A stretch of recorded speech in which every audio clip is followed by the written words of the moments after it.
കൊച്ചിയിൽ വിദേശ ജോലി വാഗ്ദാനം ചെയ്ത് വൻ തട്ടിപ്പ്. ന്യൂസിലാൻഡിലും ഓസ്ട്രേലിയയിലും ജോലി നൽകാമെന്ന് പറഞ്ഞ് 100-ലേറെ പേരിൽ നിന്ന് ഇടുക്കി സ്വദേശി 1 ലക്ഷം രൂപ വീതം വാങ്ങിയെന്നാണ് പരാതി. ബഥനി ടൂർസ് എന്ന പേരിൽ പ്രവർത്തിച്ചിരുന്ന സ്ഥാപന ഉടമയാണ് പണം വാങ്ങിയ ശേഷം മുങ്ങിയത്. പണം നഷ്ടമായവർ പാലാരിവട്ടം പോലീസിൽ പരാതി നൽകി. ഫേസ്ബുക്കിലും ഇൻസ്റ്റഗ്രാമിലും പരസ്യം കണ്ടാണ് സംസ്ഥാനത്തിന്റെ വിവിധയിടങ്ങളിലുള്ളവർ ബഥനി ടൂർസിനെ സമീപിച്ചത്. ഓസ്ട്രേലിയയിലും ന്യൂസിലാൻഡിലും മികച്ച ജോലിയായിരുന്നു വാഗ്ദാനം. 1 ലക്ഷം രൂപ വീതം ആദ്യം നൽകണം. ജോലി ലഭിച്ച ശേഷം ബാക്കി തുക തവണകളായി നൽകിയാൽ മതിയെന്നായിരുന്നു പറഞ്ഞിരുന്നത്. ഇടുക്കി സ്വദേശി ജ്യോതിഷ്, അടിമാലി സ്വദേശി അഡോൺ ഷിജു, എറണാകുളം സ്വദേശി രേഷ്മ എന്നിവരാണ് സ്ഥാപന ഉടമകൾ. ഇവരുടെ അക്കൗണ്ടുകളിലേക്കാണ് കബളിപ്പിക്കപ്പെട്ടവർ പണം അയച്ചത്.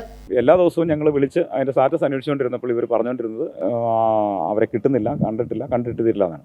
അപ്പോൾ നിലവിൽ ഇതിൻ്റെ അത് ആഡോൺ ഷിജു എന്ന് പറയുന്ന ആൾ നിലവിൽ അടിമാലിലുണ്ട്. ഈ 3 ദിവസം മുമ്പ് വരെയും ഞാൻ ആഡോൺ ഷിജുവിനെ അടിമാലി വെച്ച് കണ്ടതാണ്. അപ്പം ഞാൻ അതുവരെയും വിളിച്ച് സൗത്ത് സ്റ്റേഷനിൽ വിളിച്ച് വിവരം അറിയിച്ചു. അപ്പം അന്വേഷിക്കാം എന്ന് പറയുന്നതല്ലാതെ മറ്റു നടപടിയില്ല. കഴിഞ്ഞ ദിവസം ഒരാളെ അറസ്റ്റ് ചെയ്തു എന്ന് പറഞ്ഞു. എന്തായാലും അവർ ജാമ്യത്തിൽ ഇറങ്ങി പോയി എന്നാണ് ഞങ്ങൾ അറിയാൻ കഴിഞ്ഞത്. അത് സ്റ്റേഷനിൽ വിളിച്ച് കഴിഞ്ഞപ്പോൾ ഞങ്ങളോട് അത് പറഞ്ഞിട്ടില്ല ഇതുവരെ അവർ ജാമ്യം കിട്ടിയെന്നോ എന്തിനാണ് അവർക്ക് ജാമ്യം കിട്ടിയെന്നും ഞങ്ങൾക്കറിയില്ല. കാരണം അവർ ലക്ഷങ്ങൾ ഞങ്ങളുടെ കയ്യിൽ നിന്ന് വാങ്ങിച്ചിട്ടുള്ളതാണ്. പറഞ്ഞ സമയം കഴിഞ്ഞിട്ടും ബഥനി ടൂർസിൽ നിന്ന് വിവരങ്ങൾ ലഭിക്കാതായതോടെ പണം നൽകിയവർ സ്ഥാപന ഉടമകളുടെ ഫോണിൽ വിളിച്ചിട്ട് കിട്ടാതായതോടെ പോലീസിൽ പരാതി നൽകി.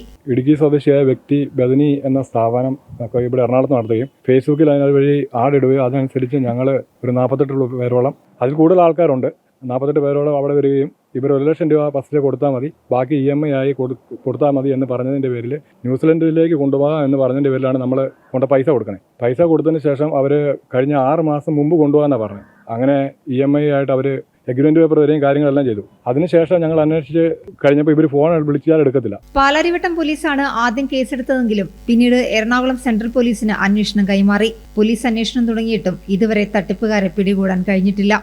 ജനം, കൊച്ചി.